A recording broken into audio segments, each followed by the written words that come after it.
So as part of today's agenda, we will briefly cover who we are and what we do at IntentWise. We will cover in depth, some of the use cases, so leveraging the serverless architecture, and at the end, we will also cover some of the best practices. So about me, I work as a senior architect at IntentWise. I joined Okay, IntentWise. very sorry to interrupt. You want to go to presenter mode, please? Well, I'm in the present mode. No.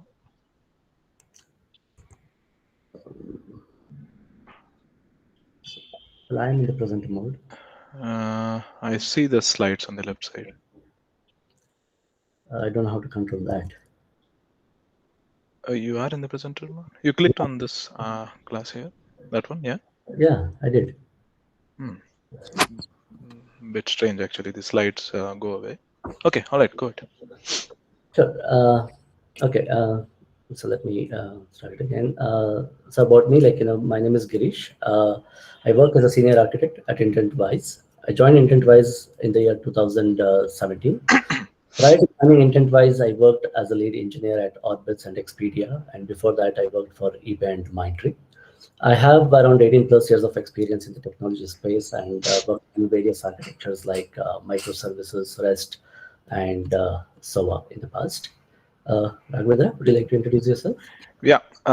So first of all, good afternoon, everyone. Once again, thanks for joining the session. I am Raghavendra. I've been part of IntentWise from close to 4 years now. Been there from building the product from the initial lines.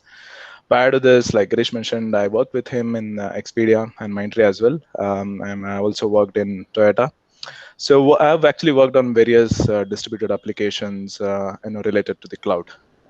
Yeah, just want to share some of our expertise here. Girish, up to you. Sure. Thank you. Thanks, Raghavendra.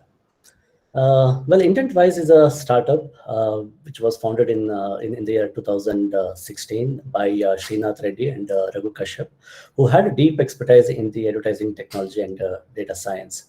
Hey, Girish, Our, sorry to interrupt again. I don't know if it is only me. Your slides are not moving, by the way. It's on the about. Yeah, I'm not able to see the slide move as well. So which slide do you see now? Is it About you. About me, is it? Yeah, it's just still on that slide. Now I can see about IntentWise. Okay.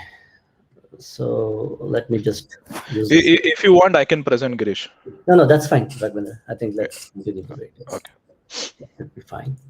So IntentWise was founded in the year 2016 by Srinath Reddy and Raghu Kashyap, who had deep expertise in the advertising technology and data science.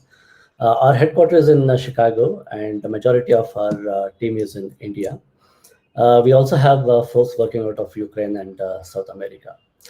We were named as Amazon advertising partner in the year 2019. So apart from supporting Amazon, we also support some of the other e-commerces like Instacart, Wayfair, Walmart, and Overstock. We hope to support some more and more e-commerce marketplace in the coming years. So with that background, let's get on to the main topic. So what is serverless architecture? So it's basically a cloud-native development model, which helps developers just build the application and run the application. And as a developer, you don't have to worry about managing or provisioning your servers. So there are servers. Serverless doesn't mean there are no servers. There are servers. It's just that it is abstracted from the way app is developed and deployed. It's basically the responsibility of your cloud providers. It could be like AWS or Google, responsible for provisioning, maintaining, as well as scaling the server infrastructure as and when needed. So with this serverless, you get a feel that you have unlimited compute capacity at your disposal, and you can scale whenever and to whatever extent you need. Our IntentWise complete infrastructure is deployed on AWS, and we will be covering in the following in a couple of slides. We will be covering some of the services which we have used from AWS for implementing this serverless architecture. The first service is the Lambda, which is supposed to be the most simplest of the service when it comes to serverless.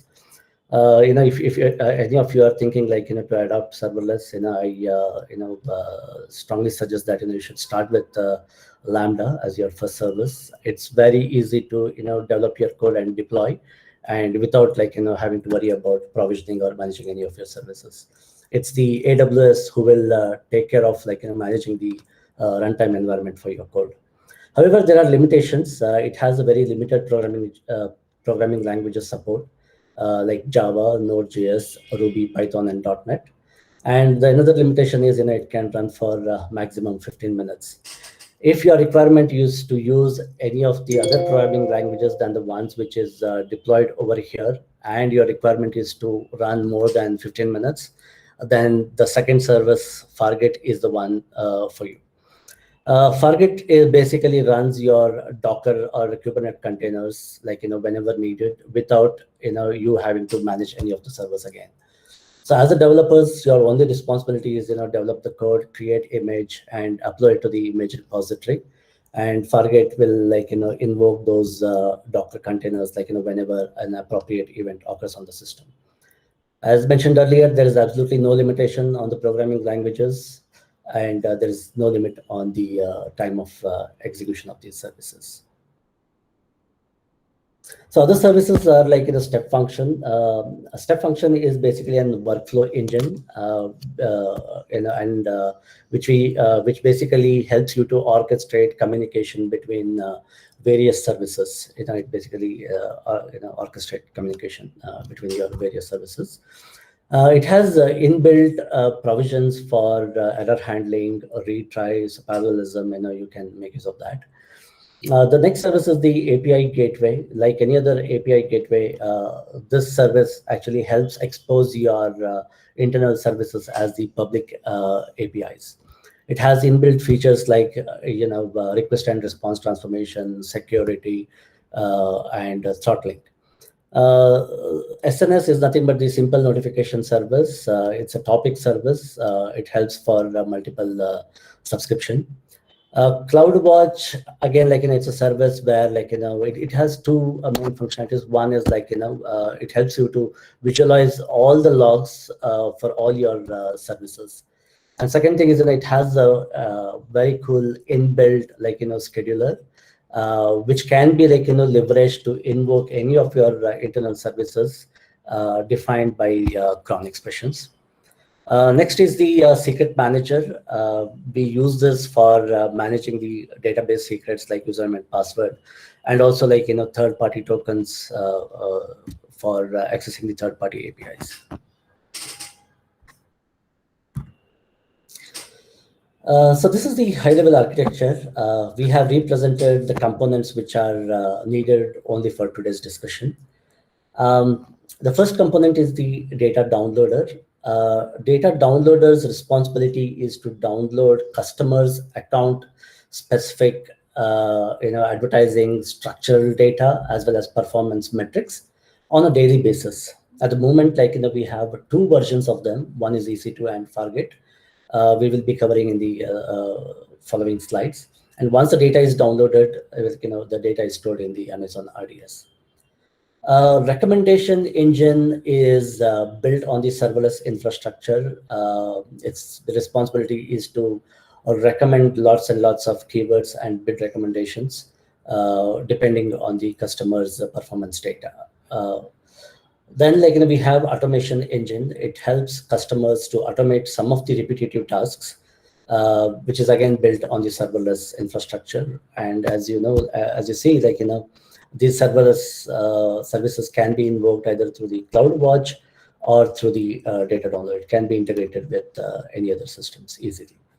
Then we have the public API, where we expose internal data as public API, leveraging the API gateway so that our customers can get hold of their data and use it for their internal purpose. We will deep dive into each of these use cases. So in the advertising world, so two things are important. First thing is like, what are you advertising against? It could be like, a keyword or your product targets, or it could be the audience. And the second important thing is like, how much are you willing to pay? Since Amazon works on an auctioning model, it is important for you to choose the right keywords and the right bid so that you can get maximum out of your spend. At IntentWise, we generate around 20 different types of recommendations. Some of these recommendations are generated on a daily basis, and some of them are generated on a weekly basis. On a weekly basis, we we recommend around 250,000 new keywords and 1.3 million bid recommendations. And these recommendations are actually like, generated by analyzing each customer's historical performance data. It could be at the 15 days performance history, or it could be at the 90 days, or even in some cases, like 1 year worth of data.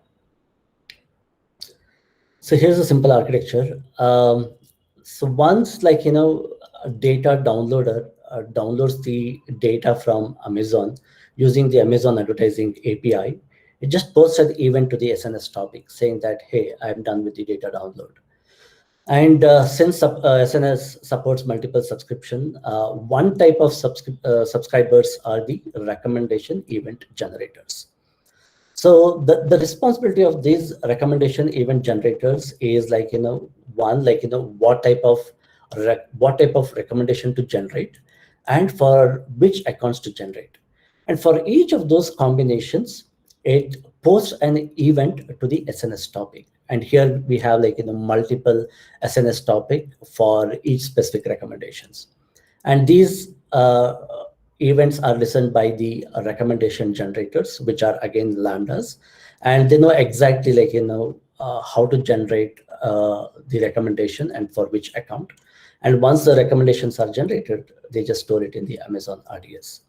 So here, if you notice, like, we have completely decoupled the event generators and the person who actually invokes the event. The advantage of this is like, this event generators can be integrated with any other part of our system. Like in this case, like, we have integrated with the CloudWatch. And the advantage of this layer is like, you can scale, like, you can spawn any number of Lambda instances for each of the account, and it has actually helped us scale a lot. Yeah, as Shiva mentioned earlier, if you have any questions on these architectures, feel free to message them. Next use case which we are trying to cover is the automation engine. So if you are an account manager, your main responsibility on a day-to-day basis is to like, log into your account, access the account, and look at various performance metrics reports. It could be at keyword level or campaign level, understand their performance by applying various set of filters, and then like, take appropriate actions. These actions could be, if the campaign is performing well, increase its budget. If the keywords are not performing good, decrease their budget. So these are kind of, repetitive tasks. So this automation engine actually helps our customers to, automate their, their day-to-day routine tasks, so that like, the amount of time like, which is spent on a day-to-day basis is quite less.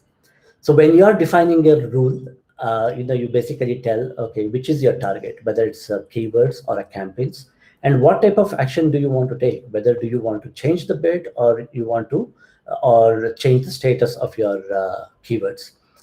You will also be setting some of the conditions. It could be performance metrics related. It could be like, hey, run this rule for whenever the clicks is greater than 25, or like, if the ACoS is greater than 30. So you can define lots of conditions are supported, and customers can, pick and choose these conditions. As part of this, you will also be defining like, at what frequency you want these rules to run. It could be daily, weekly, or monthly, and you can specify your own time, like, when these rules to be executed. As part of this, you will also be defining like, what amount of historical data you want the rule to consider when it gets executed. So at this point of time, like we support around 25 different actions around bid changing, identifying new keywords, status change, budget change, and the numbers is just increasing, and we hope to add many more in the coming days. On a weekly basis, around 10,000 rules are executed, which is like which has increased like over 200% in the last 1 year alone. And we see that like the adoption is increasing, and customers are requesting like more and more rules to be added. At this point, like around 2 million keywords are updated on a weekly basis, and also a few campaigns. So this is a bit like a complicated architecture. So I thought of like to introduce one more slide just to talk more about the how the flow happens in this case. So this automation engine like is invoked for every 30 minutes, right? Because you never know like which customer has scheduled what time the rule should run. It could depend on like which time zone he belongs. So it has to run every 30 minutes, 24 hours a day. As a first step of the automation engine is to identify which rules to execute for which customers, and each rule is responsible for like to qualify the keywords and campaigns, or it could be search terms or any other entities in the system, depending on like what criterias are set within the rules. So once these are qualified, they are stored in the database, and next step is to identify if there are any conflicting definitions defined within the rules. Then there is a conflict verifier steps which verifies the conflicts, and it decides whether to like take actions on those keywords or campaigns or not. As the final step, like the final action happens on those keywords and campaigns. So yeah, for this, in order to manage this complicated flow, we are leveraging the AWS step function, and this AWS step function, like as I mentioned earlier, it's a workflow engine, and it has like you can define multiple states, and you can define state transitions, like from one state to another state. And whenever the state transition happens, you can actually like invoke a particular lambda. As you see over here, for example, the first state transition is to like policy scheduler, and as I mentioned, it basically identifies from the database what rule to execute and for which account to execute. And here there are like multiple workflows, exception flows which are managed over here. For example, if there are no rules to be executed at that point of time, the step function just like ends at this point.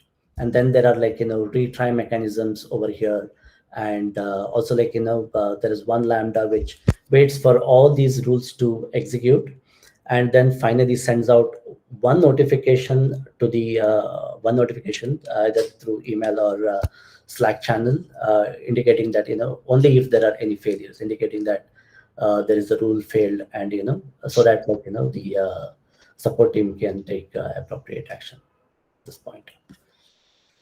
Yeah. Next is the public API. At this point, I will hand it over to Raghavendra for the rest of the presentation. Thanks, Girish. I think you can stop presenting. I'll present my screen. Yeah. So we do have 2 questions. If you want to take them now, or you can take them at the end. Do you have a preference? I think we can take it at the end. Okay. Sure. Because some of the questions will be answered in the successive slides. So we can take it. Okay, let me present my screen. Okay. You can see my screen, right? Yeah. All right. Thank you. So I will try and cover a few more use cases where we leverage the serverless architecture. So let's start with the first one, which is the public API. So we here at IntentWise actually want to give ownership to the customers for their data. They can use this data for building their own reports, or let's say they want to use it in their reconciliation of finance reports, or they could also build their own visualizations. So they could build visualizations in their BI tools like Tableau, Tableau and Power BI, right? And IntentWise actually has their own connectors which they can leverage to build their own visualizations. So having this in view, we thought of opening up the data for the customers. So let's look at how we have opened up the data. So this is the simple architecture here. So let's say there are different clients, like we have Tableau, we have Power BI, which can actually pull the data. And like I mentioned, IntentWise has their own connectors wherein it can pull the data. So for this, we leverage something called API Gateway. So API Gateway is nothing but it is actually a front door for all your REST APIs. You can actually open up your REST APIs through the API Gateway. It has a very good mechanism of authentication and authorization. You can generate your own API key and restrict who can view what type of data. The API gateway also helps you in throttling the request. So using the same API key, you can throttle individual requests on how much individual users can access their data. API gateway also gives you provision for documenting it. So you can document different request responses, different error codes in the API gateway itself. What best, you can create your own developer portal, white label it, and actually publish it. Also, API Gateway gives you a provision to deploy it on AWS Marketplace. And let's say some customer accesses your portal with the authentication, it also gives you an option for metered billing. So that's a very good use case to leverage API Gateway for. So anytime we get a request from the API Gateway, it is forwarded to the Lambda. So in the Lambda, we have all our business logic. So here we actually interact with our databases like Postgres and Redshift, pull the data, transform it, and return it back via the API gateway. In some scenarios, we actually also leverage our own internal services. So there's an API layer which we actually invoke. Again, this again gives us the data back, and we return it back to the API gateway. So this is how we have addressed, opening up the data to our customers, which they can use for many different purposes. Let's move on then. Let's look at another use case here. So this use case is all about data aggregation. So let me give a little bit of background here. So we here at IntentWise have to download lot of customer data, millions of customer data on daily basis. So we have a job which actually currently runs on Amazon EC2. It is scheduled at different intervals. So at different intervals, we make a REST API call to Amazon, pull the data and store it in our database. But there was a need wherein sometimes our customers make a change directly in the Amazon console, and they would like to sync the data within our platform. So what we call it as a on-demand data sync. So there was a need for it as well. These downloads can take easily, let's say the metadata download can take easily beyond 15 to 20 minutes or sometimes 30 minutes, depending on the size of the data of the account. There were some other challenges wherein retry was a challenge. So if a particular step fails, there was a challenge to implement the retry. And finally, what happens is, let's say a new customer comes to IntentWise, we have to onboard them. So during the onboarding process, we download historical data, which is around 60 days old of data, and it can take a lot of time. And also, since these are scheduled jobs, they need to wait until their scheduler runs and pulls the data, and then they are notified. That is when they can access the data within our platform. And scaling was also an issue. Sometimes we also land up into memory problems, wherein if the container or the EC2 VM is not big enough and you get a large account, you might as well run into out of memory issues. So these were some of the challenges, and we also wanted to address the on-demand use case. So that is when we started thinking, how do we scale this and how do we support this use case? And that's when we thought about Fargate. So this is how it looks. So let's take a scenario here. Let's say a customer logs into our platform. He clicks on demand sync. When he does that, we post an event onto SQS, and via the SQS, a step function is triggered. Like Girish was mentioning, step function is nothing but an orchestrator for us. It handles the workflow. So in the step function, as a first step, we create an ECS task, or this is where the Fargate comes into picture. So Fargate is nothing but a serverless compute engine for all your ECS or Kubernetes workload. Here, you don't need to, manage any instances. You don't need to do anything. It can auto scale. So you just need to give it some kind of compute power, and the compute can auto scale as well. So you are not really attaching any physical servers and managing anything for you. The container automatically takes care of managing this for you. Moreover, it is isolated. So in this sense, the CPU for individual task is for itself. It is not shared among the other ECS task which is actually running. So it is all isolated, and it works like a best fit for us here. So when the job runs, it leverages something called parameter store. So in AWS, we have a parameter store where you can put in different types of configurations. Like, for example, I would like to define the host URL for calling the Amazon advertising API, which can be defined as a configuration here. And any other configurations you want to put in, you can put in the parameter store in a secured manner. This ECS task also leverages ECR. ECR is nothing but a container registry, which takes care of storing, managing, and deploying all your Docker containers. So once you have an image, it is the ECR which takes care of all this for you. So we leverage all of these components, and when the code actually runs, all it's doing is pulling the data from the Amazon and storing it to the databases. Once this job fully completes, then we have a separate step, which is a second step, wherein we can invoke another Lambda to generate recommendations. So for any new customers who come on board, as a first step, once we have the historical data, we do also generate recommendations for them. So what do we do is, it can be a separate step function which invokes the Lambda, which generates all the recommendation, and it is ready for use. Just to add on, we had already written the job, and like I said, it was already running on EC2. It was very easy for us to port it here. We didn't have to make too many code changes. The job was as is. We could reuse all the code what we had, but we just have to build in the step function and few changes related to Fargate. So that's where I'm saying it is a lot easier to port or migrate your current infrastructure as well to Fargate. So yeah, this is how we address the use case. Let me move on. Okay, I will talk about some of the other use cases where we are leveraging serverless. So one use case is the historical data preparation. So Girish mentioned about we generating recommendations. For recommendations, we need the historical data, and we again leverage the serverless here to generate all the historical data. We also use it for replicating data between different systems. So we have some use cases wherein we want to copy data from Redshift and to BigQuery. So in these kind of scenarios, we are leveraging the serverless here as well to copy the data between the two different systems.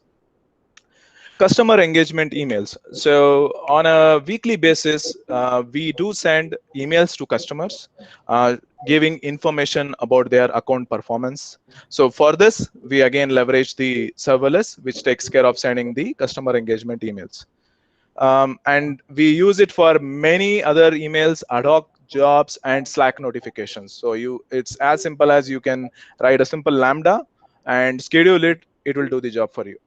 And then finally, the Amazon event support. So what we mean by this is, especially during Prime Day, it's a major event and there is a scale needed. We also want to pull data on hourly basis. In this kind of a scenario, the serverless is the best where you can scale and easily pull all the data. So these are some of the use cases where we leverage. Obviously, you can go beyond this. Let me talk a little bit about the stats here. So we have Lambdas, which has around 650K requests per month. Those many Lambda requests are made, which amounts to about 6 to 8 million compute seconds per month. This is what we use in Lambda. Fargate, like I said, it's relatively new. I'm sure it'll go a lot more. Right now, it's around 100 hours per month. In case of step function, it's around 50K state transitions per month. And as well API gateway, which is around 50K per month. So especially this API gateway and Fargate definitely will go a lot higher. These are all new offerings, and we are bound to grow here where the requests will be a lot higher. Now think about you running a standalone server and managing it. Either is very much possible that you are underutilizing a server which is running 24/7. Rather, here you can make sure you utilize to your best, scale it without any issues, and you make the best out of the price you pay for, especially with Amazon. Let me move on to some of the best practices here. So I would suggest you should definitely leverage serverless application model, which is nothing but SAM. SAM is an open source framework for building all the serverless applications. So it is basically you have a simple YAML file wherein you define all the serverless modules. Let's say, for instance, the Lambdas, and in the Lambda you can also configure the CPU you want to allocate for the Lambda. Any other configurations you want to give, the memory configurations, everything can be defined inside what is called as a SAM template. And once you deploy it, it automatically creates the Lambda with those configurations for you. I suggest never go and modify any configurations directly by logging in to the Amazon console and in the Lambda URLs, because when you redeploy it, it will get overridden. So the best place is use the SAM template. It is very well controlled. It takes care of managing all the resources for you. And the next one is the API gateway. So if you are using API gateway has something called stages. So you can define a stage for your test environment, let's say a staging, and you can also define a stage for your production environment separately. Now, when the API gateway is calling your Lambda, again, here you need to manage between your test as well as your production. So here you can use the concepts of versioning and aliasing. So you can have two aliases, let's say one for your test environment, again I would say test, and one alias for your production. And you can have the, let's say, the latest version of code which is deployed pointing to the alias of staging. So what this will do is when you are regularly testing, you have the API gateway which is having staging, which will pointing to your stage alias of Lambda, and you can test all your code.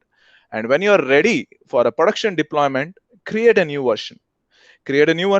Tag it to the alias of production. So what this will do is it will start taking the production traffic for you. So you have a clear separation between your test and your production environment. Next comes the monitoring the memory usage of Lambdas.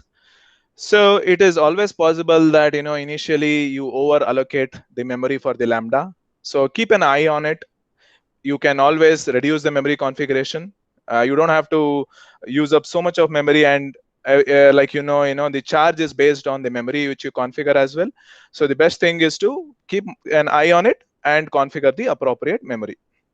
And finally, when you look at the Lambdas or anything, or even any serverless, make sure you monitor your downstream systems.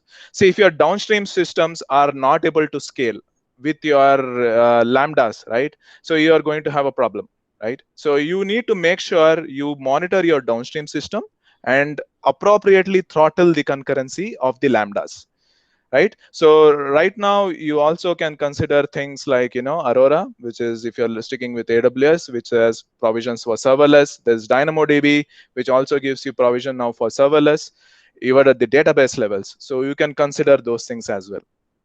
And finally, use the secret manager. So AWS has something called secret manager, wherein you can put all your credentials in a secured manner. So it could be your database credentials or any credentials. You can put it there. It takes care of managing the rotations for you as well. You can enable the rotation policies and ensure that all your serverless modules leverage this secret manager. So that way, anytime there is a change you want to do with related to the credentials, or you want to rotate the password policies, you just go to secret manager, make the change there, and all your applications will work seamlessly. So you do not have to do anything else. So these are some of the best practices which we think will be useful for everybody. Well, that is what we wanted to cover today. Thank you. I think Girish, we can take up the questions now. Yeah, sure. Let me stop presenting.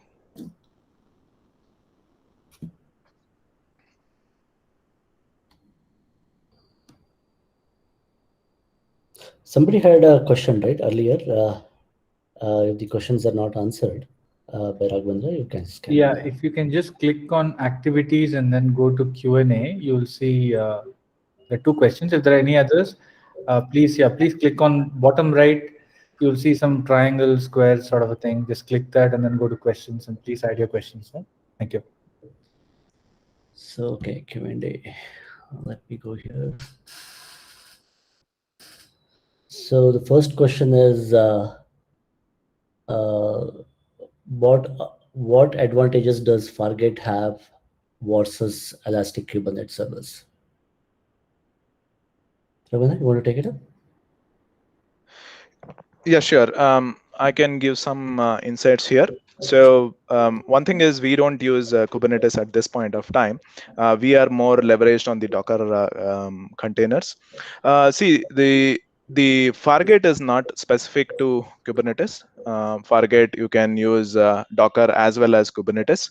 That is one of the advantages of Fargate. It is not tied up to one specific thing. And Elastic Kubernetes Service is more configured specific to Kubernetes.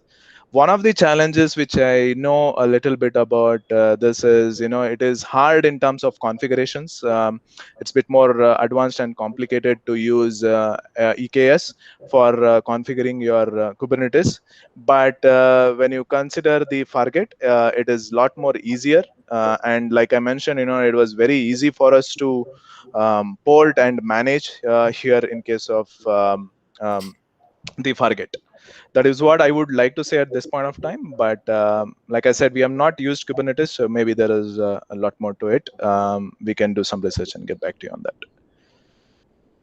So I think the next question is, how do we developers develop test code locally in this architecture? You want to talk a little bit about it, Girish? Sure.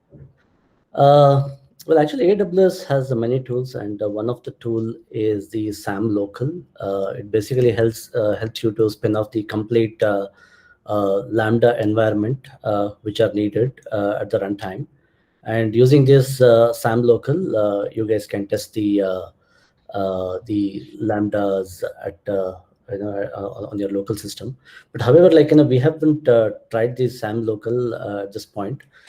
We do have separate environments for these Lambdas. I mean, we have defined multiple code pipelines. We have defined multiple environments, and which gets deployed at the dev environment, then on the staging environment, and then on the production environment. And whichever layer you want to test, you guys can test it. So that's how we are actually testing at this point. Yeah, just to add on a little bit more, right? So see, Lambdas, if you consider, let's say you're writing in Java, or let's say you're writing in Python, it just takes an event as an input. I mean, there's nothing else to it other than, obviously, there's a lot of things which you deal with in terms of configurations related to the Lambda, which is you can have specific Lambdas for individual environments like Girish mentioned, and there is a memory and environment variables, different things which you can configure. But the point is the code can be tested standalone. So you don't really need to deploy the Lambda to test it. That's what I would say here. So it's very easy to test as a standalone program. You can test all your applications cleanly. There's nothing else to it. If you look at it, it is just a single function, you would say, which takes an input, and the rest is your plain code. There is no specific code which is related to the Lambda over there, which you will be writing. So you can test it as a standalone, and Girish mentioned you can deploy it as well and test in various environments.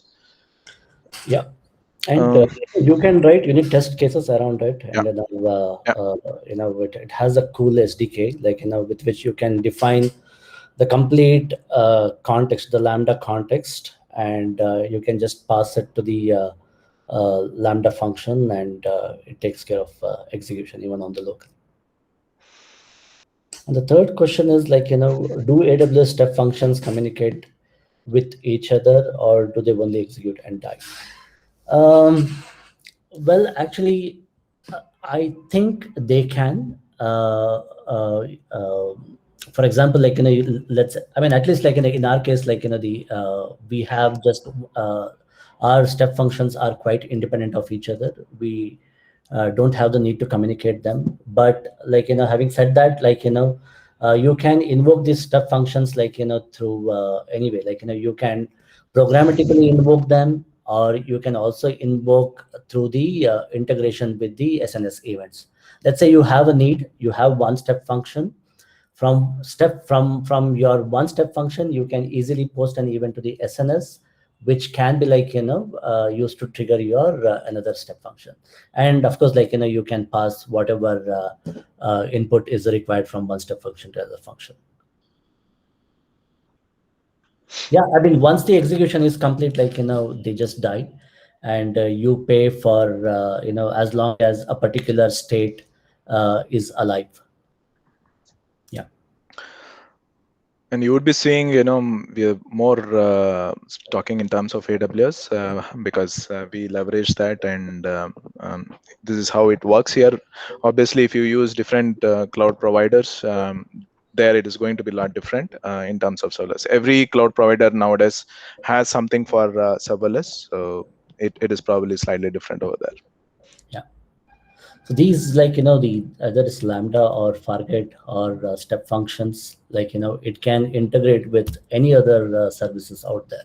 Like, it could be the S3, like, you upload a message or upload a file to the S3, and from there, like, you can trigger your Lambda by sending the payload, or through the SNS event, as which I just talked about. Through the SQS, you can post a message to the queuing service, and it gets invoked, and it can be invoked through the an entry into the Dynamo DB table. So there are, like, lots of integration points provided for all these serverless services. Yeah, you can invoke via the CloudWatch as well. So see, the thing is, the best place to try this is if you have some ad hoc jobs, which are something you want to schedule. It is definitely a candidate to consider. You don't want to be running a server 24/7 for that. That is where you should start trying out all this Lambdas and all those. That will probably be your starting point, I would say. And then you can build a lot more different architectures, like we explained some of them where we are leveraging, and obviously we want to leverage a lot more. Yeah. Any other questions here? Yeah, the next question is about serverless execution, and the question is like, do the DBs used for serverless execution have to be up always? That's a very interesting question, I would say. At least at this point of time, like, our database is actually shared by the the serverless infrastructure as well as our live traffic. But like, these services, like, which we want to evaluate in the future, as Raghvendra mentioned, right? So at some point, like, 40, 50, like, hundreds of Lambdas gets launched, and our downstream systems get strained, right? Our database becomes sometimes like, little slow in response.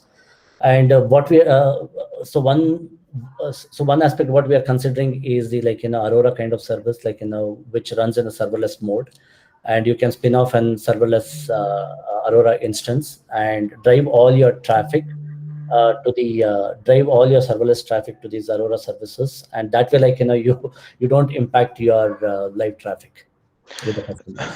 Yeah, just to add on a little bit to that, right? See,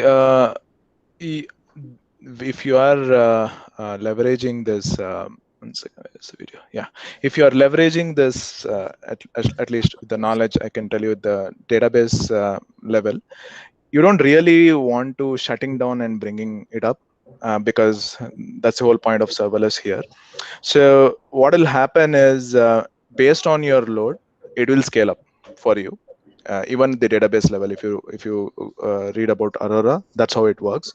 So it can scale up and scale down based on your traffic. So you don't really need to be managing it by shutting down or bringing it up. So you just leave it. If there is no traffic, I think it's hardly costing you anything, because the way Amazon at least will charge you is in any model is pay per use. So here, when you are making a request and there are queries running on the, let's say on the Aurora database, they are going to charge you. So you don't have to manage this. That's the advantage with serverless. So you just let it go. Based on your traffic, it'll automatically scale up and scale down. Like I said, we haven't used it, but I know a little bit about how the serverless Aurora works. So we will be leveraging that, considering it in future. So right now we are limited right now to RDS Postgres, but yeah.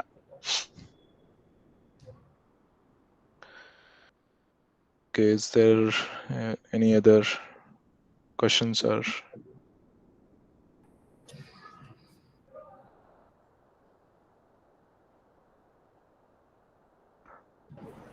There's one more question, I think. We believe Lambda doesn't charge for 1 million hits per month. Yes. Yes, there's a lot of things which you get for free, especially with Lambda. You're not charged for it.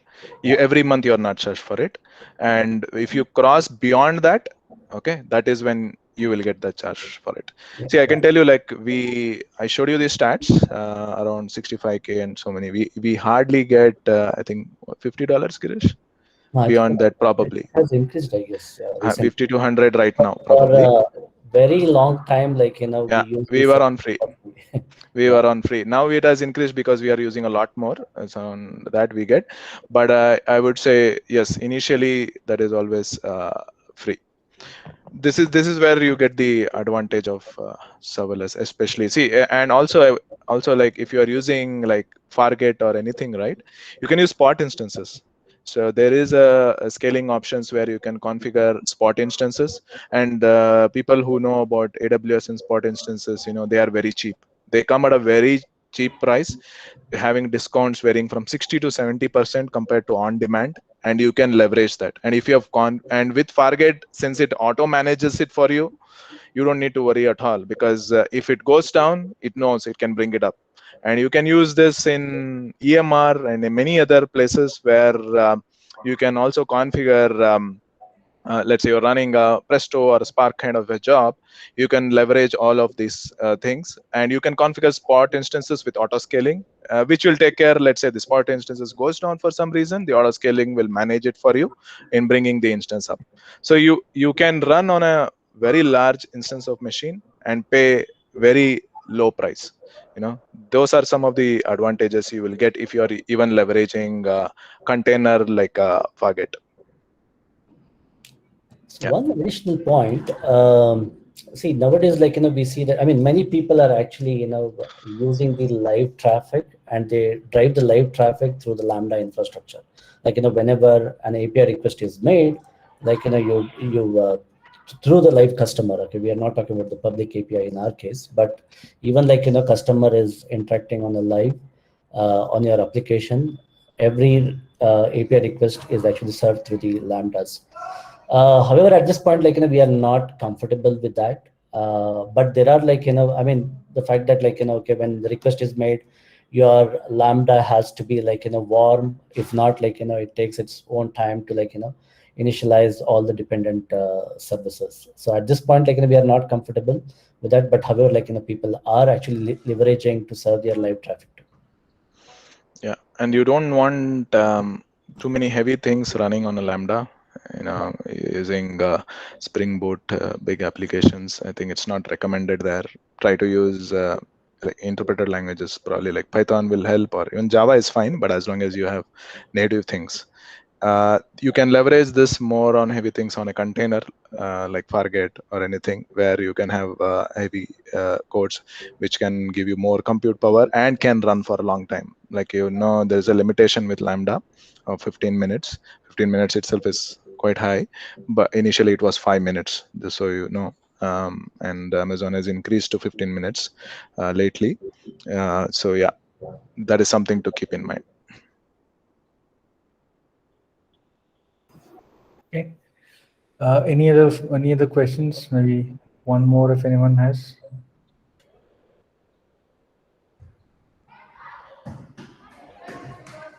Okay. Thanks so much, Girish. Thanks, Raghavendra, for the talk today. It was definitely very interesting. I think a lot of folks are going to try out a few things. Well, thank you, Yeah. everyone. And Thanks, we everyone. Yeah, thank you. Yeah. Thanks for joining. Thank you. Thanks, everyone, Bye. for joining. Bye. Thanks. Bye.